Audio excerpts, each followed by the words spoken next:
Et, écoutez, le résultat est plus que positif puisque c'est presque un plébiscite de la part des gens qui ont fait le Mont Blanc cet été.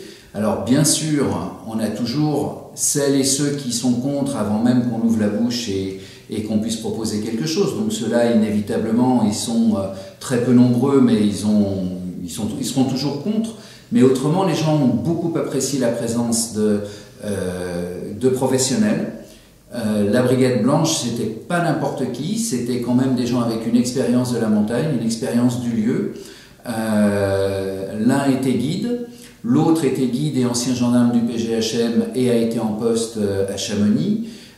Et le troisième vient depuis 12 ans du Népal. Donc on a des gens qui connaissent la montagne, qui ont donné des conseils, qui ont parfois rassuré les gens, qui les ont parfois dissuadés. Et c'était la carte qu'on avait voulu jouer avec Monsieur le Préfet, c'est-à-dire la carte de la pédagogie, pas la carte de la répression. Les gens n'ont absolument pas été choqués qu'on leur demande leur réservation dans le refuge.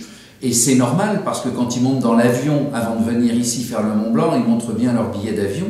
Donc un dispositif très positif, un dispositif qui montre qu'effectivement, quand on a des gens qui connaissent la montagne et qui veulent transmettre quelque chose, eh bien, ils sont écoutés.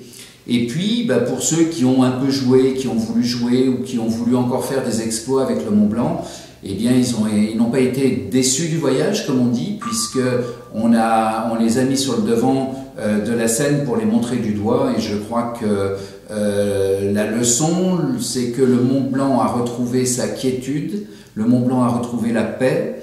Le refuge du Goûter, aussi bien le personnel que le gardien, que ceux qui y sont allés ont trouvé un endroit qui était paisible, alors que l'année dernière c'était quelque chose de tendu, on est au bord de l'affrontement. Et voilà, c'est le Mont Blanc qui a gagné, et bravo. Et les professionnels ? Les professionnels, la plupart ont joué très correctement le jeu. Bon, quelques-uns sont bien sûr... on nous sort toujours un discours qui est trop facile, c'est la montagne est un espace de liberté. Mais c'est bien d'avoir la liberté chez les autres, puisque le Mont Blanc c'est une propriété privée quand même. Donc, et globalement, les professionnels, je pense, ont compris que c'était aussi sauvegarder leur métier, sauvegarder la pratique de la montagne, retrouver un esprit montagne et un esprit Mont Blanc. Et je crois que globalement et très globalement, le bilan est vraiment très très positif. Et donc on repart pour l'année prochaine ? Oui, on repart, et puis je pense qu'on étoffera aussi ce dispositif de manière à ce que justement cette course du Mont Blanc puisse être faite et continuer à être faite dans des conditions optimales. Et puis on modifiera certainement aussi l'amplitude de la présence de la Brigade Blanche, parce qu'on s'aperçoit que dès qu'elle est partie, c'est-à-dire le 15 septembre, quand elle a arrêté sa mission, ainsi que les gendarmes du PGHM, eh bien, on a retrouvé des gens qui n'avaient pas de réservation, voilà. Donc c'est pas l'accès au Mont Blanc, c'est quelque chose de permanent. Je pense qu'il y a une règle, et la règle elle est valable toute l'année. On ne donne pas son ticket dans le métro uniquement quand le métro est plein. On le donne son ticket toute l'année. C'est pareil au Mont Blanc. Il faut avoir une réservation quand le refuge est ouvert. Et ça, il va falloir que les gens effectivement changent leur comportement. Et il y aura des modifications par rapport au refuge de Tête-Rousse ? Alors, on réfléchit aujourd'hui avec les services de l'État, avec Monsieur le Préfet et avec la FFCAM sur la problématique globale de cet itinéraire qui trop longtemps a été vu par les uns et les autres par tranche. C'est-à-dire on voyait le problème Nidec, puis on voyait le problème Tête-Rousse, puis on voyait le problème Refuge du Goûter, puis on voyait le problème Vallot.